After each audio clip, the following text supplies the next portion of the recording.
Vaïra, l'histoire.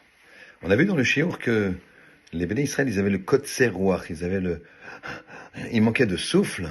Pourquoi? Parce qu'ils étaient tellement asservis par le travail et par l'esclavage qu'ils n'arrivaient pas à réfléchir. Et on sait que quoi? Que parfois, on est libre, mais on n'est pas libre. On est libre parce que personne nous impose, mais on n'est pas libre parce que on a le souffle court.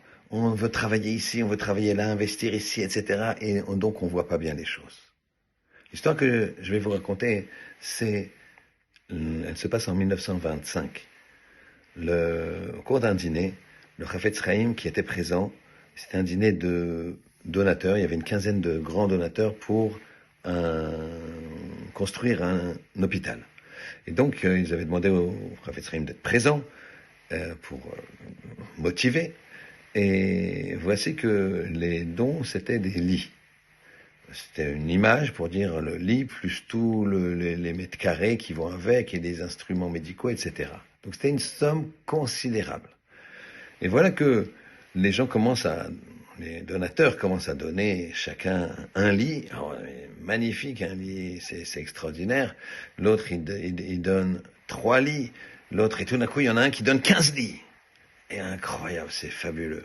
Et donc ça continue un petit peu comme ça, c'est une ambiance magnifique de générosité. Et puis tout d'un coup, on entend des bruits dans l'entrée.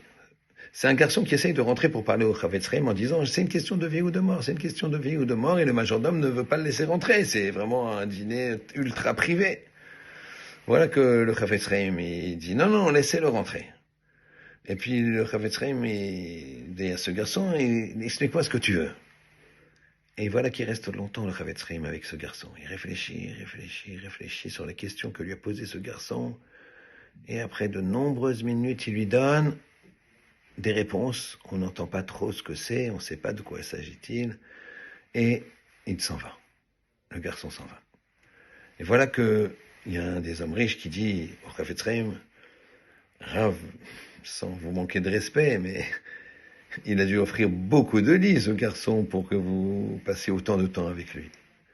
Et le Chafetz Chaim qui regarde avec un petit sourire, lui dit, effectivement, il a offert 50 lits. 50 lits, c'est incroyable, c'est une fortune. Il dit oui, je vais vous expliquer pourquoi. Vous, quand vous offrez des lits, c'est pour des lits des futurs malades, malheureusement.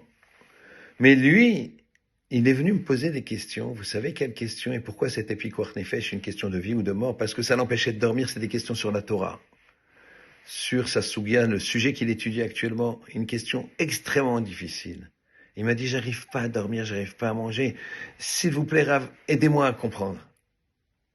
En étudiant la Torah comme ça, il fait descendre tellement de chesed dans le monde qu'il empêche de très nombreuses personnes de tomber malades. Le peuple juif, il est arrivé, mais on est tous dépendants les uns des autres. Et donc lui, c'est comme s'il nous avait offert 50 lits. Faut pas vous tromper. Faut pas avoir le code serroir, faut pas être comme ça dans ses affaires, etc. Vous donner, c'est magnifique. Mais gardez toujours la vraie réalité des choses. Quand tu donnes comme ça, c'est magnifique.